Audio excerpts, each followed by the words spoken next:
প্রিয় বন্ধুরা, কেমন আছেন? আশা করি সবাই ভালো আছেন।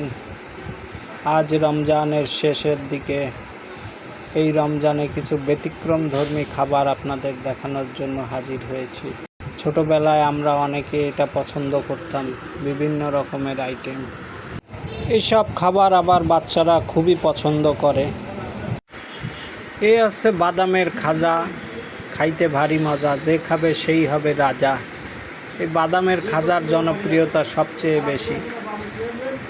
এই খাজা আবার বিভিন্ন উপাদান দিয়ে তৈরি করা যায়, নারকেল অথবা বাদাম দুই প্রকারেই তৈরি করা যায়।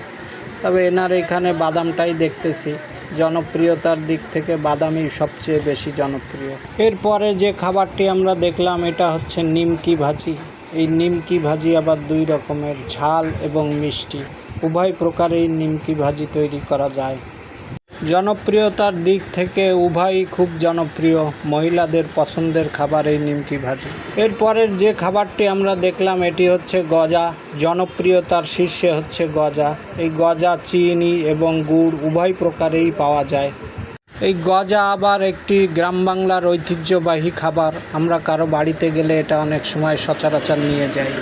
বিভিন্ন উৎসব পার্বণ মেলায় আমরা এই গজা প্রায়ই খেয়ে থাকি। এরপরের ধপধপে যে খাবারটি আমরা দেখতেছি এটির নাম হচ্ছে নকুলদানা, চিনি দিয়ে সুন্দর করে তৈরি করা। এসব খাবার যুগ যুগ ধরে বাঙালির রসনা বিলাস করে আসছে। বিভিন্ন মেলার অনুষ্ঠানে এইসব খাবারগুলোর বেশি দেখতে পাওয়া যায়।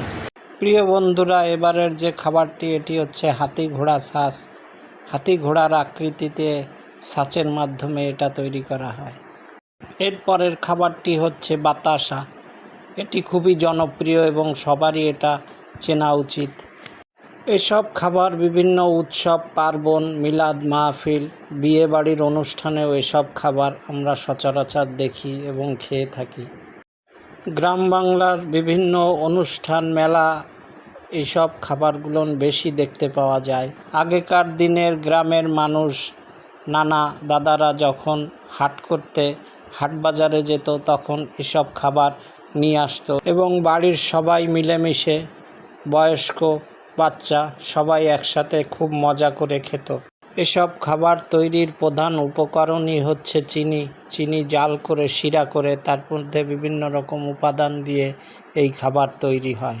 এটা বাংলার ঐতিহ্য, যুগ যুগ ধরে এই ঐতিহ্য চলে আসছে। এলাকা ভিত্তিক বা অঞ্চল ভেদে এসব খাবারের বিভিন্ন রকম নাম থাকতে পারে। তো প্রিয় বন্ধুরা, আজ এ পর্যন্তই। আশা করি ভিডিওটি আপনাদের ভালো লেগেছে।